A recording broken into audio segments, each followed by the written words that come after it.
Sierra de Historias, con Alberto Garín.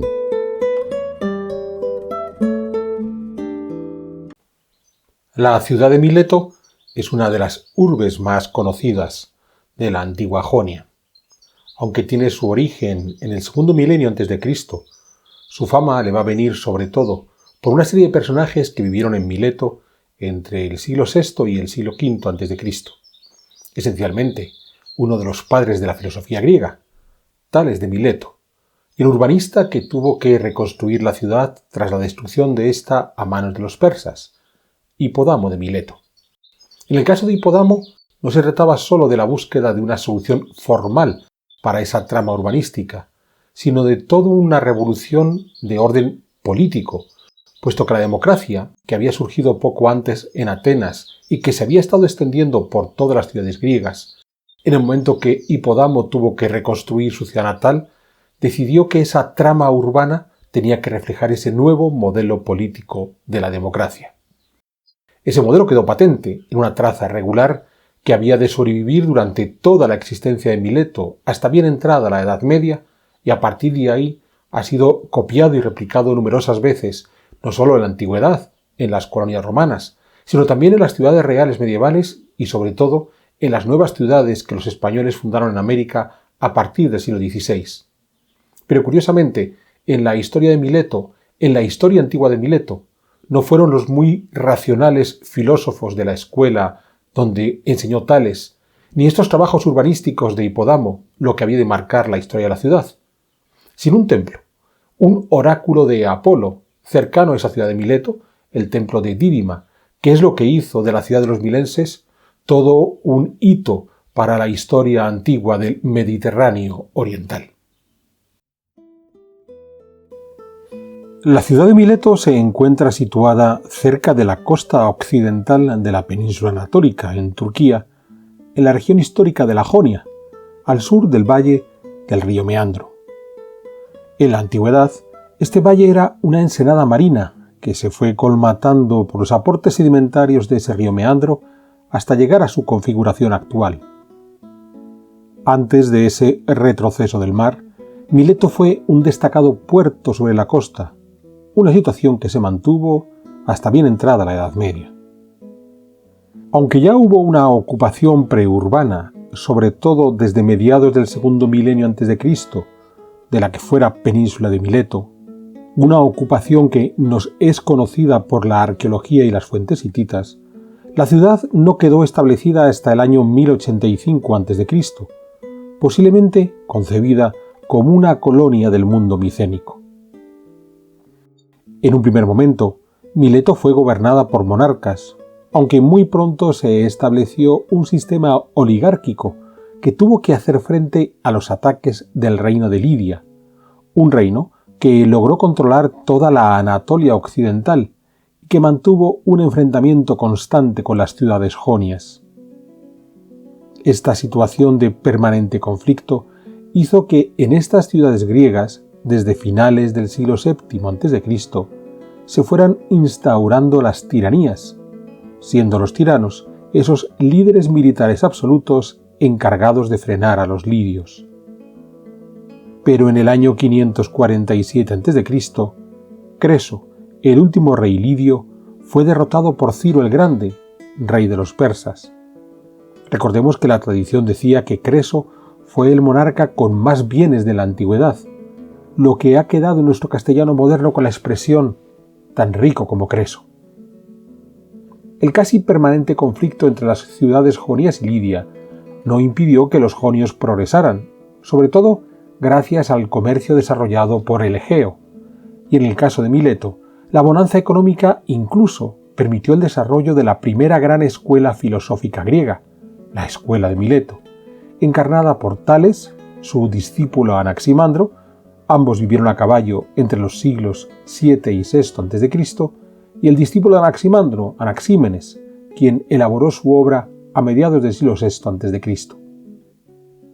Esta escuela de Mileto, como decíamos, está considerada el origen de la filosofía griega, la etapa presocrática, y se caracterizó por el empeño de sus miembros por hacer un análisis racional de la realidad, buscando un origen material para el mundo, el arjé, lo que les hizo destacar en matemáticas o en física. Recordemos, por ejemplo, los 2 teoremas de Tales que todos aprendimos de niños en matemáticas. En cualquier caso, que estos filósofos pudieran desarrollar su vida académica demuestra un nivel de riqueza destacado. Los milenses podían permitirse el lujo de pagar a algunos de sus ciudadanos por pensar, además de mostrar cómo el mundo helénico entraba en la senda del racionalismo.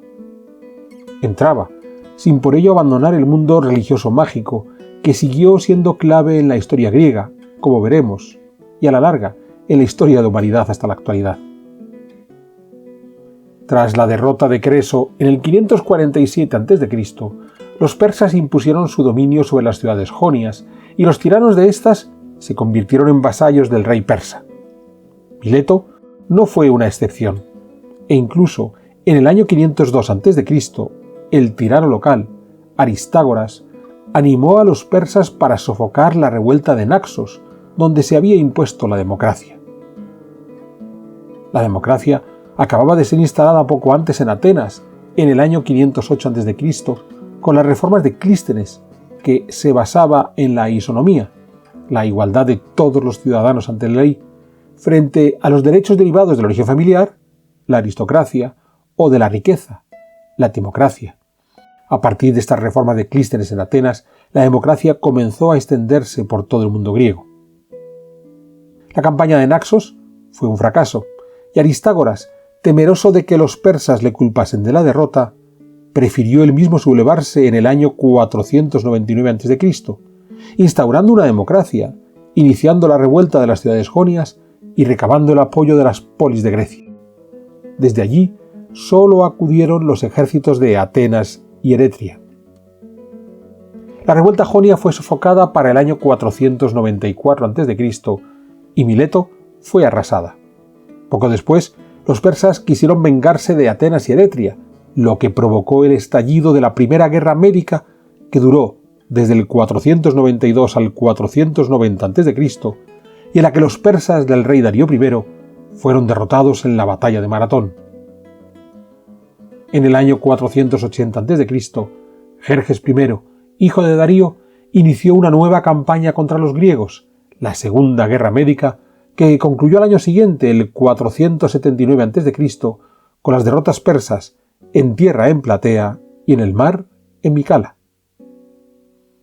Tras esta nueva derrota persa, se decidió reconstruir la ciudad de Mileto en la misma ubicación que había tenido antes de ser arrasada por Darío I en el 494 a.C.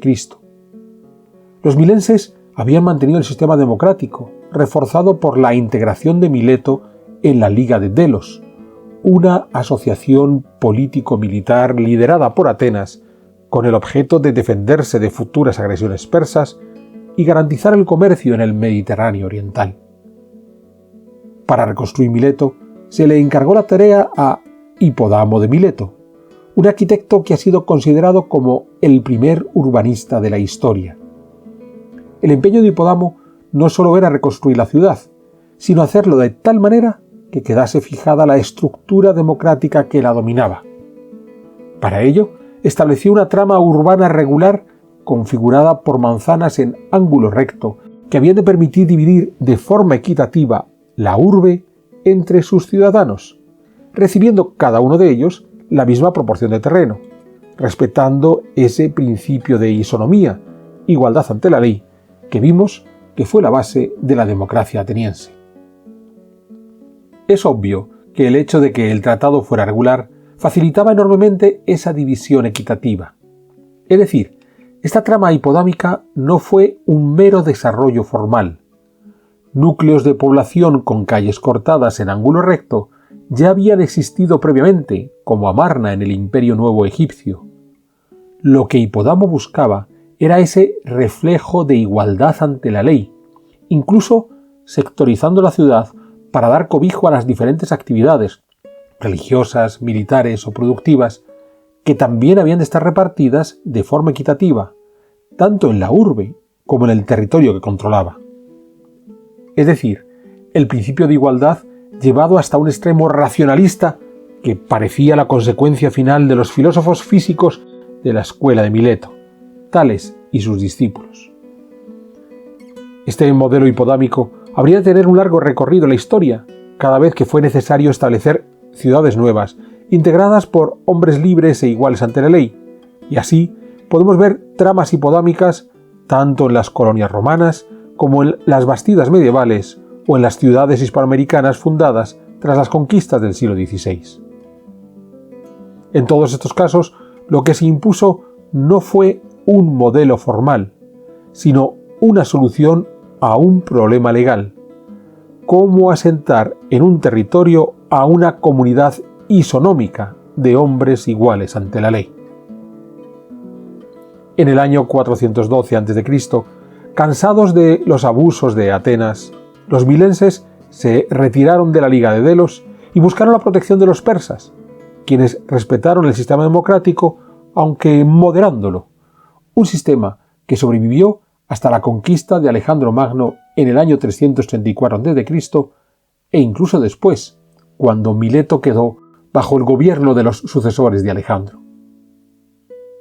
Durante el periodo del protectorado persa, en ese siglo IV a.C., se rehizo el teatro de la ciudad, que sería claramente ampliado en el siglo II después de Cristo, ya en tiempos del Imperio Romano, por lo que adquirió las formas propias de esos teatros romanos.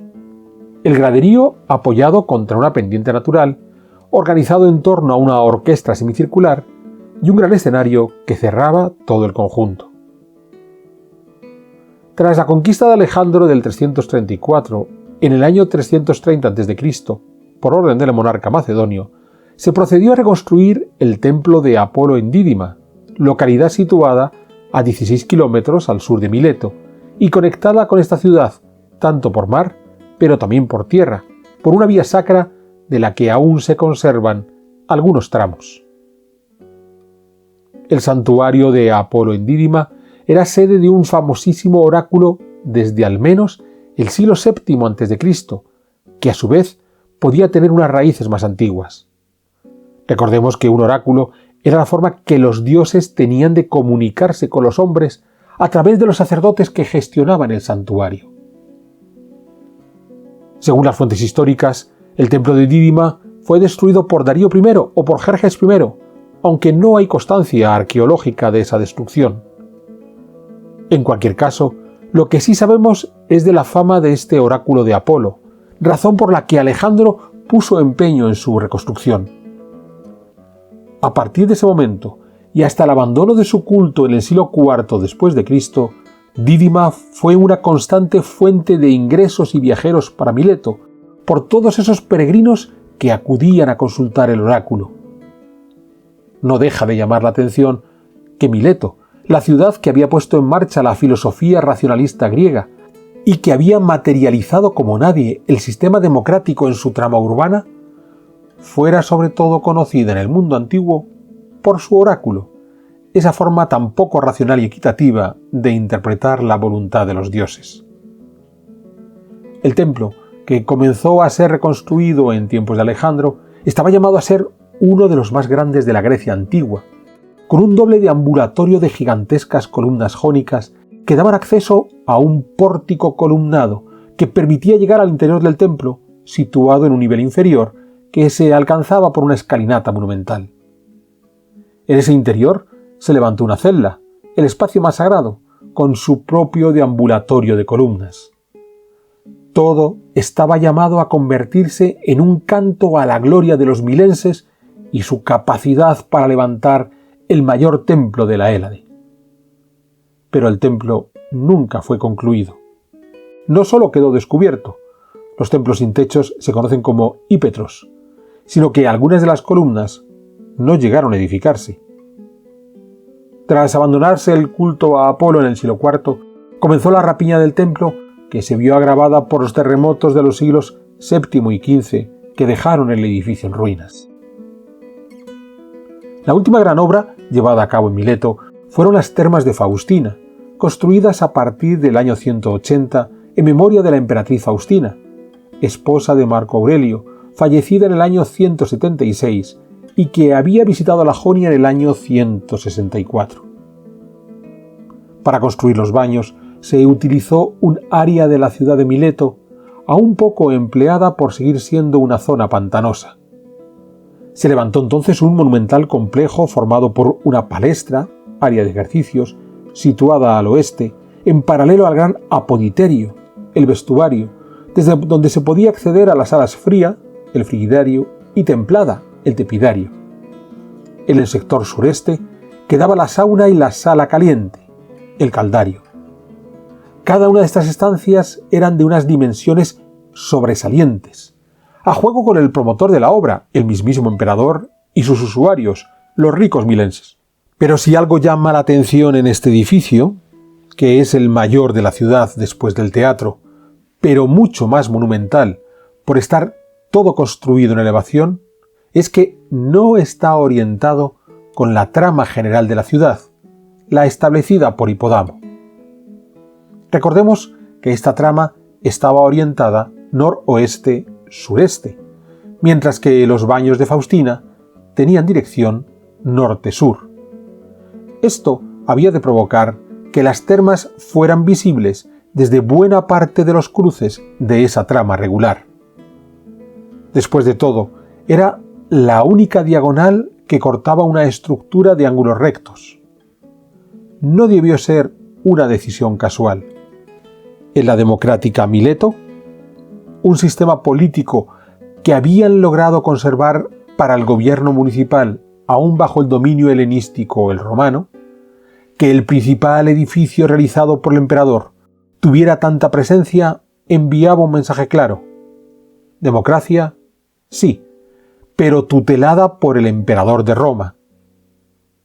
Tras su cristianización a lo largo del siglo IV, Mileto se convirtió en la sede de un obispado, más tarde reconvertido en arzobispado. Al mismo tiempo, se habilitó un castillo sobre el teatro, empleado por los bizantinos en sus peleas contra los árabes y más tarde contra los turcos selyúcidas, que conquistaron la ciudad en el siglo XIV. Para entonces, el puerto, fuente de la riqueza de Mileto, ya se había perdido por completo y el mar se había alejado varios kilómetros hacia el occidente.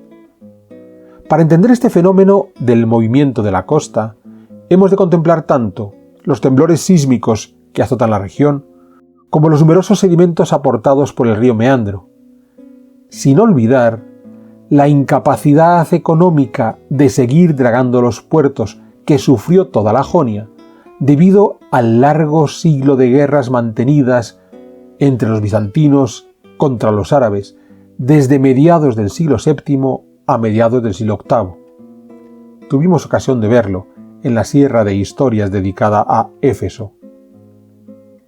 Para el siglo XV, Mileto ya había quedado en el olvido, pero los principios urbanísticos desarrollados allí por Hipodamo en el siglo V a.C.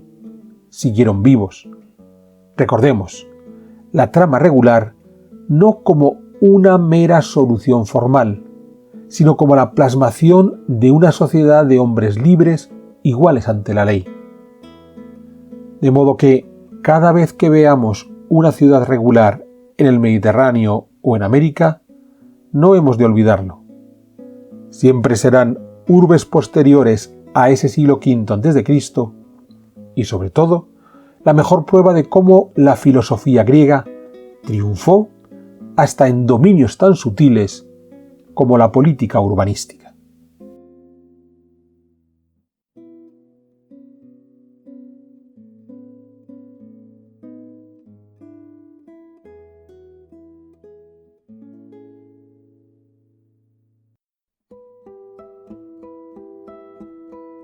¿Quieres incorporarte a la comunidad de Sierra de Historias?